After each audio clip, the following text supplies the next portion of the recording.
ಸ್ವರ್ಗಿ ಹೋಗಿದ್ದಿಲ್ಲ. ಯಾಕಾದ್ರೂ ಮದ್ವೆ ಆದ್ಮೇಲೆ ಅನ್ಸಿ ಹೋಯ್ತು. ಯಾಕೆ ಅದು ಹಾಗಲ್ಲ? ನಮ್ಮ ಯಜಮಾನ್ರು ಮದ್ವೆ ಆಗೋ ಮೊದ್ಲು ಆ ಕೆಲಸ ಮಾಡ್ತೇನೆ ಈ ಕೆಲಸ ಮಾಡ್ತೇನೆ ಅಂತ ಹೇಳಿದ್ರು. ಮದ್ವೆ ಆಗಿದ್ದೇ ಆಗಿದ್ದು. ಯಾವ ಕೆಲಸ ಇಲ್ವಾ? ಕೆಲಸ ಹೋಗ್ಲಿ, ಮನೆಗೆ ಬರುದಿಲ್ಲ. ಹೌದಾ? ಯಾವ ಜಾತಿ ಗಂಡ?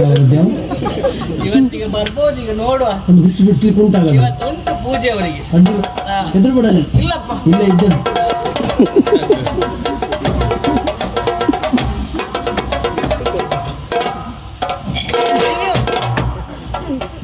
ಎಂತ ಕೊಲ್ತೀಯಾ? ನೋವಾಯ್ತಾ? ಇಲ್ಲ, ಸಾಯ್ಲಿಲ್ಲಲ್ಲ. ಹಾಗಲ್ಲ, ಮತ್ತೆ ನಿಮ್ಗೊಂದು ಮನೆಗೆ ಬರ್ಲಿಕ್ಕೆ ಒಂದು ಹೊತ್ತು ಗೊತ್ತಂತ ಇಲ್ವಾ? ಈಗ ಬಂದಲ್ಲ. ಈಗ ಯಾವ್ದು? ಈಗ ಹೆಂಡತಿ ನೋಡ್ಲಿಕ್ಕೆ ಇಷ್ಟೊತ್ತಿಗೆ ಬರುದಾ? ಮತ್ತೆ ಹೇಗೆ ಬರುದು? ಇದು ಹೊತ್ತು ಯಾವ್ದು ಇದು? ಮತ್ತೆ ಮಧ್ಯಾಹ್ನ. ಮತ್ತೆ ಮಧ್ಯಾಹ್ನ ಹೆಂಡತಿ ನೋಡ್ಲಿಕ್ಕೆ ಮಧ್ಯಾಹ್ನ ಬರುದಾ? ಎಷ್ಟೊತ್ತಿ ಯಾರು ಬರ್ತೀರ? ನನ್ನ ಹೇಳ್ತೀರ ಮತ್ತೆ ಬೇರೆ ಹೇಳ್ತೀರ? ಹೌದು ಹೌದು. ಸುಮ್ನೆ ಇರಿ ಅಲ್ಲಿ. ಬಾ ಬಾ ನೀನು. ಇಲ್ಲಿ ಬನ್ನಿ ಇಲ್ಲಿ. ಮತ್ತೆ ಹೋಗಿ ಕೆಡತ್ತೀವಿ. ಹೋಗುದಲ್ಲ, ಒಂದು ಹೆಂಡತಿ ನೋಡ್ಲಿಕ್ಕೆ ಬರುವ ಒಂದು ಸಮಯ ಅಂತಿಲ್ವಾ? ಎಂತ ಸಮಯ ಬರೈತೆ? ಸಂಜೆ ಹೊತ್ತಿಗೆ ಬರ್ಬೇಕು. ರಾತ್ರಿ ಹೊತ್ತಿಗ? ಹಾ. ನೀನ್ ತಲೆ ಹಾಳಾಗಿದೆಯಾ? ಯಾಕೆ? ರಾತ್ರಿ ಹೊತ್ತು ಬರುವಾಗಿಲ್ಲ ನಮ್ಗೀಗ. ಹಾ, ರಾತ್ರಿ ಉದ್ಯೋಗ ಪ್ರಾರಂಭ ಆಗಿದೆ. ರಾತ್ರಿ ಉದ್ಯೋಗ ಇನ್ನು 6 ತಿಂಗಳು ರಾತ್ರಿ ಮನೆ ಬರುವಾಗಿಲ್ಲ. ಹೌದಾ? ನಮ್ಮ ಗೋಳು ಯಾರಿಗೂ ಬೇಡ ಮರೈತಿ. ಹಗಲೇ ಬಂದೆ ಅಂತಾರು ಹೀಗೆ ನೋಡ್ಕೊಂಡು ಹೋಗುದೇ ಬಿಟ್ರೆ ನಮ್ಮ ಹಣೆ ಬರ. ರಾತ್ರಿ ಬರ್ಲಿಕ್ಕೆ ಆಗುದಿಲ್ಲ. ಹೌದಾ? ನಮ್ಗೆ ಉದ್ಯೋಗ ಶುರುವಾಗಿ ಹೋಗಿದೆ, ಏನ್ ಮಾಡ್ಲಿಕ್ಕಿಲ್ಲ. ಅಲ್ಲ, ನಿಜವಾಗಿ ನಮ್ ಕಟ್ಕೊಂಡು ನಮ್ ಹೆಣ್ಣು ಇದ್ರಲ್ಲ, ಅವ್ರು ಗೋಳು ಯಾರಿಗೂ ಬೇಡ, ಯಾರು ಸಹಿಸ್ಕೊಳ್ತಿರಲ್ಲ. ಅದ ಹೊಟ್ಟಿ ನಾವು ಪುಟ್ಟಿ ಹಾಕ್ಬರು. ಇದು ಬಳಬ ಹಾಗಲ್ಲ, ನೀವು ಒಂದ್ 4 ದಿವಸ ಬಿಡುವು ಕೇಳಿ. ಹತ್ರ ನಾವ್ ಎಲ್ಲಿಯಾದ್ರೂ ತಿರ್ಗ್ಲಿಕ್ಕೆ ಹೋಗೋ. ಬೇರೆ ಕೆಲಸ ಇಲ್ಲ ನಿನಗೆ. ಬಿಡುವ? ಹೌದು. ಬಿಡು ಕೇಳಲಿಕ್ಕೆ ಆಗುದಿಲ್ಲ, ಬಿಡು ಕೊಡುವುದೂ ಇಲ್ಲ. ಯಾಕೆ? ಸಮಸ್ಯೆ ಏನು ಕೇಳು. ಏನು? ನಮ್ಮಲ್ಲಿ ವ್ಯವಸ್ಥೆ ಆಗುತ್ತುಂಟ. ಹೇಗೆ? ಸಂಬಳ ಕೊಡುವುದು ಯಜಮಾನರು ಅಂದ್ರು, ಆದ್ರೂ ಸಹ ನಮ್ಮನ್ನು ನೋಡ್ಕೊಳ್ಳಿಕ್ಕೆ ಅಂತ ಒಂದ್ ಜನ ಇದ್ದಾರೆ. ನೋಡ್ಕೊಳ್ಳಿಕ್ಕ ಅಂದ್ರೆ ಇಂಥವ್ರಿಗೆ ಇಂತಿದ್ದೇ ಕೆಲಸ ಬರ್ದಾಕುದಲ್ಲ, ಅವ್ರದ್ದೇ ಕೆಲಸ. ಅವನದೆಲ್ಲ ಬರ್ದಾಕುದು ಅವರೇ. ಮತ್ತೆ ಕೆಳಗೆ ಬರೀ ಉಂಟು. ನಾನೆಲ್ಲ ಬರ್ದಾಕಿದ್ದೇನೆ, ಏನ ತಪ್ಪಾದಲ್ಲಿ ತಿಳಿದು ಕೇಳಿ ಮಾಡತಕ್ಕದ್ದು. ಹೌದಾ? ಹೌದು, ಈಗ ಬರ್ದಾಕ್ತಾರ. ಹಾಗೆ ಎಲ್ಲರೂ ಮಾಡ್ತಾರೆ. ಬಿಡುವು ಕೊಡುವುದು ಅವರೇ. ಹೌದಾ? ಎಲ್ಲಿವರೆಗೆ ಆ ಮನುಷ್ಯ ಬೇರೆ ಹೊತ್ತಿಗೆ ಎಲ್ಲರೊಟ್ಟಿಗೂ ಸಲಿಗೆಲಿರ್ತಾರೆ. ಬಿಡು ಕೇಳಲಿಕ್ಕೆ ಅವನಾದ್ರೂ ಬರ್ತ ಅಂತ ಗೊತ್ತಾದ ತಕ್ಷಣ ಅವ್ರ ಮುಖದ ಭಾವನೆ ಬದಲಾಗ್ತವೆ. ಹೌದಾ? ಹೌದೇ ಹೌದು. ಹತ್ರ ಹೋದ್ರು ಸಾಕು. ಎಂದ ಹೌದಿಲ್ಲ, ಯಾವನಾದ್ರು ಕೇಳತ್ನ ಪಾಪದ ಮಕ್ಕಳ ಬಿಡು ಕೇಳ್ಬೇಕಂತ ಹತ್ರ ಹೋಗುದು.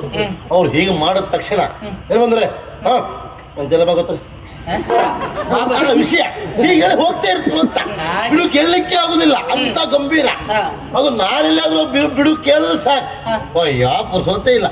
ಎಂತ ನಿಮಗೆ ಬಿಡು ಕೊಡುವುದಾ? ಎಂತ ಮಾತಾಡ್ತೀರಿ ನೀವು? ನಮಗೂ ನಿಮಗೂ ಇಬ್ಬರಿಗೂ ಬಿಡು ಇಲ್ಲ. ಅವರು ಸೇರಿಸ ಬಿಟ್ಟದಲ್ಲಿ ನಂಗೆ ನೋವು ಬರಲ್ಲ, ಬುದ್ಧಿವಂತಿಗೆ ಅದು.